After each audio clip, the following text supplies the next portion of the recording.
ঐহিকে সব ভিন্ন ভিন্ন, অন্তিমে একাকার। ধর্ম যার যার, মানবতা সবার। হিন্দু প্রতিবেশীর মৃত্যুতে মুসলিমদের সৎকারের আয়োজনের ছবিটা এই বার্তাই দিয়ে গেল। হুগলির আরামবাগের তিরোল পঞ্চায়েতের কৃত্তিচন্দ্রপুরের বাসিন্দা সন্ধ্যা তেলি, বয়স ৬৭ বছর। বাড়িতে এক মেয়ে, এক ছেলে, দুজনেই প্রতিবন্ধী। চলতি মাসের ৮ তারিখে তিনি অসুস্থ হয়ে পড়েন। আরামবাগ মেডিকেল কলেজ হাসপাতালে ভর্তি করা হয়। চিকিৎসার পর সুস্থ হয়ে বাড়ি ফেরেন ১১ তারিখ। বোনের বাড়ি যান সেখানে। আর শুক্রবার সেই বোনের বাড়িতেই মর্মান্তিক পরিণতি। পরিবারের আর্থিক অবস্থা সচ্ছল নয়। অর্থের অভাবে সৎকারের কাজ করতে পারছিলেন না পরিবারের লোকেরা। ১ বছর আগে মৃত বৃদ্ধার নাতি মারা যান ট্রেন লাইনে সেলফি তুলতে গিয়ে। প্রতিবেশী মুসলিম সম্প্রদায়ের মানুষ অভাবের কথা জানতে পারেন, তাই তারা এগিয়ে আসেন। স্থানীয় একটা ক্লাবকে সঙ্গে নিয়ে আরামবাগ পাড়ের ঘাট শ্মশান চুল্লিতে বৃদ্ধার সৎকারের ব্যবস্থা করেন তারা। সৎকারের কাজে মুসলিম সম্প্রদায়ের তরফে ছিলেন মীর চঞ্চল, মীর সেলিম, শেখ বাপন, আলাউদ্দিন খান সহ বৃদ্ধার হিন্দু আত্মীয়রা। এ এক অনন্য ছবি ধরা পড়ল ক্যামেরায়। কার কাছ থেকে কি জানতে পারলাম সেই অভিজ্ঞতা তুলে ধরলাম আপনাদের জন্য। দেখতে থাকুন নিউজ বাংলাদেশা। একজন মারা গেছে, তার সৎ কাজ করার মতো কেউ নেই, তার জন্য আমরা এগিয়ে এসেছি। এখানে জাতি ধর্ম যেগুলো হবে না, ও মানুষ আমরাও মানুষ, সম্প্রদায় এখানে কোনো ম্যাটার করে না। এখানে সবাইকে আগিয়ে না এলে করবেটা কি, তার কেউ নেই। আমাদের কৃষ্ণচন্দ্রপুর গ্রামের সোনার বাংলা যুব সংঘ, আমি একটা কর্মী, আরও আমাদের আছে, আমাদের সেক্রেটারি, সে ওখানে যে পেপার রেডি করতে গেছে, তার নেতৃত্বে আমরা এখানে এসেছি। এবং ওখানে যে পাশাপাশি যে কিছু পার্টির মানুষ ছিল তারাও সহযোগিতা করেছে, এবং মীর চঞ্চল সেও সহযোগিতা করেছে এবং করে থাকে, এবং যে কোনো কাজেতে আমরা এগিয়ে আসি। এটা কোন জায়গা? এইটা হচ্ছে তোমার আরামবাগের শ্মশান চুল্লি। এর আগে কখনো এসেছিলেন এখানে? হ্যাঁ, এর আগেও এসেছি। এনারই বাড়ির একজন ট্রেন অ্যাক্সিডেন্টে মারা যায়, সেইখানেও আমরা কলকাতার এনআরএসে ভর্তি ছিল, সেইখান দিয়ে লাশ নিয়ে এসে এইখানে সৎ কাজ আমরাই করেছি। এখানে পাশাপাশি গ্রামে যদি কারো কোনো বিপদ হয়, আর্থিক সমস্যা এবং কোনো বিপদ হয়, আমাদের ক্লাবের ছেলেরা আমরা পাশে দিয়ে দাঁড়াই, সম্প্রদায় দেখি না। এই দেশ জুড়ে একটা সাম্প্রদায়িক সম্প্রীতি বজায় নেই, বিভিন্ন জায়গায় দাঙ্গা চলছে বিভিন্ন জায়গায়, আপনারা কী বলবেন এই বিষয়ে? না, যারা করছে দুষ্ট মানুষরা করছে, মানে এইখানে মানুষ সবাই জাতি ধর্মটা তার নিজের কাছে, সে কি করবে না করবে সেটা তার ব্যক্তিগত ব্যাপার, কিন্তু আমরা জাতি ধর্ম দেখব না, আমরা মানুষের অসময়ে পাশে দাঁড়াবো, বিপদ আপদে পাশে দাঁড়াবো, আদার্স অন্য কিচ্ছু না। ও মানুষ, ওরও লাল রক্ত, আমারও লাল রক্ত, আদার্স অন্য কিচ্ছু না। কী নাম দাদা আপনার? আমার নাম রেজাউল আলী খান, আমার কৃষ্ণচন্দ্র বাড়ি, সোনার বাংলা যুব সংঘের আমি কর্মী। মানে আপনাদের বাড়ির লোককে অপারেশন দিচ্ছেন যে আপনারা? না না না, এসব কোনো অসুবিধা নেই।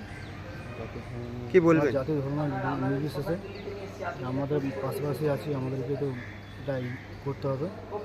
ওর কেউ নেই, এক নম্বর কথা হচ্ছে ওর কেউ নেই করার মতো।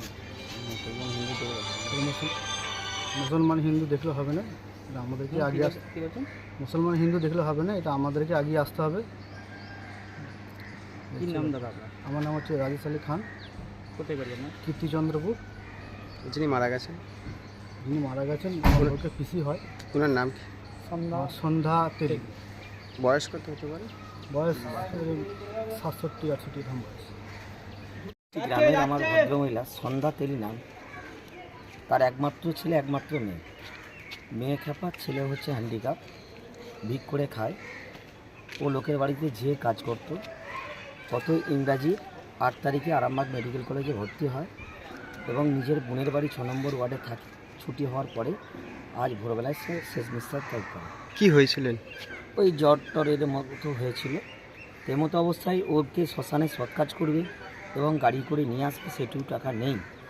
আমার গ্রামের ছেলেরা সোনার বাংলা ক্লাব আছে, সেই ক্লাবের খবরটা পৌঁছায়। তারা তৎক্ষণাৎ সম্পাদক শেখ ইসরাফিল ইসলাম, সুশান্ত বাবুড়ি থেকে রবীন্দ্র থেকে শুরু করে আমাকে খবর দেয়। আমি তৎক্ষণাৎ ওদের হেল্পে আমি শ্মশানচুল্লিতে নিয়ে এসে পৌঁছেছি। যিনি মারা গেছেন ওনার বাড়ি কোথায়? ওনার বাড়ি নৈশরায়, এই দিন কত কীর্তিচন্দ্রপুরে। ওই কিছুদিন আগে ৬ নম্বর ওয়ার্ডে নিজের বোনের বাড়িতে ছিল। আমরা সন্ধ্যা তেলি। বাড়িতে কে কে আছেন? বাড়িতে একমাত্র হ্যান্ডিক্যাপ ছেলে খেপা, মেয়ে, বিবাহিত মেয়ে, ছেলে বিয়ে করেনি। মেয়েও কিছুদিন আগে সোশ্যাল মিডিয়ায় দেখেছেন যে সেলফি তুলতে যে রেল ব্রিজের কাছে অ্যাক্সিডেন্টে মারা গিয়েছিল। আপনাদের প্রেসের মাধ্যমেই আরজি করে ভর্তি ছিল, আরজি ঘর থেকে আমরা নিজে পোস্টমর্টম করে নিয়ে এসে এখানে সব কাজ করেছি। কতদিন আগে এটা? এটা 1 বছর দেড়েক আগে। মেয়ের ছেলে। আপনারা কি নিজেরাই ক্লাবের উদ্যোগে আজকে দাওয়াত ক্লাবের করতে- উদ্যোগে, সমস্তটাই ক্লাবের উদ্যোগে। দেখতে পাচ্ছেন আপনারা, এই যে জামাই, উনি কিছুই জানেন না। ওনাকে বাড়ি থেকে কে ভর্তি করেছিল? কারা? বাড়ি থেকে ওই খেপি ভর্তি করেছিল, ক্লাব ভর্তি করেছিল। আপনার নাম? আমার নাম মিস্টার চঞ্চল।